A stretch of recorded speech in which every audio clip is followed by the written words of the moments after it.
கிறிஸ்துவுக்குள் பிரியமானவர்களே, உங்கள் யாவருக்கும் ஆண்டவரும் உலக இரட்சகருமாகிய இயேசுவின் நாமத்தினால் வாழ்த்துதல். இந்தியா தேசம் ஒரு கிறிஸ்துவ நாடு. ஏன் என்று சொன்னால், இந்தியாவில் இருக்கிற வேதங்களும் உபனிஷத்துகளும் புராணங்களும் இத்தியாசங்களும் ஆண்டவராகிய இயேசுவை குறித்து சொல்லுகிறது. மெட்ராஸில்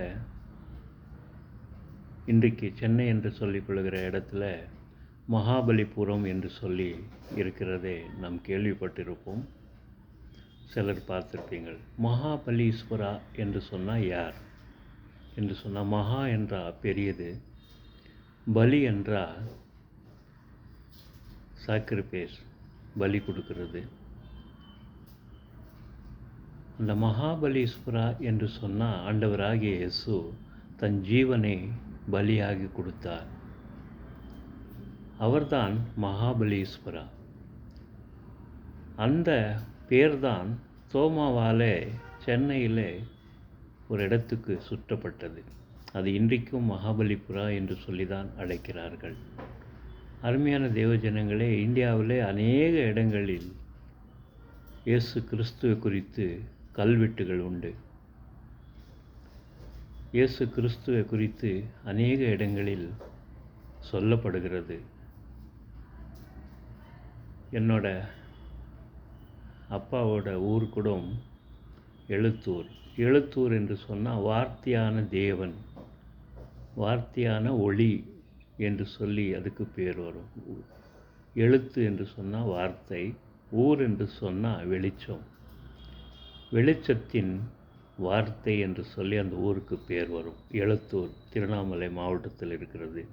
இன்றைக்கி அநேக இடங்களில் இந்தியாவில் இயேசு கிறிஸ்துவை குறித்து தான் சொல்லப்படுகிறது. ஆனால் அந்த இயேசு வெளிநாட்டு கடவுள் என்று சொல்லி அநேகர் தெரிந்து கொண்டிருக்கிறார்கள். அவர் வெளிநாட்டுக்கு தேவன் அல்ல, உலக இரட்சகர். உன்னையும் என்னையும் ரட்சிக்கிறதுக்காக இந்த உலகத்தில் மனிதனாக வந்தார். மனிதனாக வந்தது மட்டுமல்ல, தன்னையே தான் பலியாக ஒப்பு கொடுத்தார். ரிக்வேதத்தில் மனசுக்தா புருஷ சூக்தா என்று சொல்லி வார்த்தை இருக்கிறது, ஒரு அத்தியாயம். அதில் ஆண்டவராகிய இயேசு கிறிஸ்துவை குறித்து சொல்லப்படுகிறது.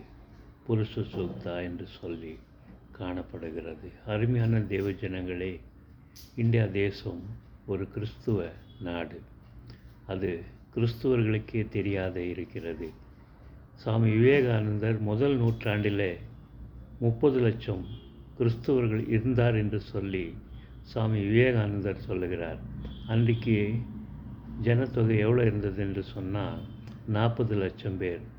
அப்போது சதவீதத்தில் கணக்கு போட்டால் 88% கிறிஸ்தவர்கள் இந்தியா தேசத்தில் இருந்தார் முதல் நூற்றாண்டில் என்று சொல்லி பார்க்கிறோம்.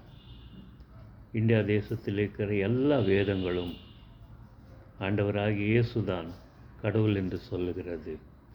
அந்த இயேசுவை நீங்கள் விட்டுவிட்டால் ரட்சிப்பு பெறுகிறதுக்கு வேறு வழி இல்லை. ஆமேன். அல்லேலூயா.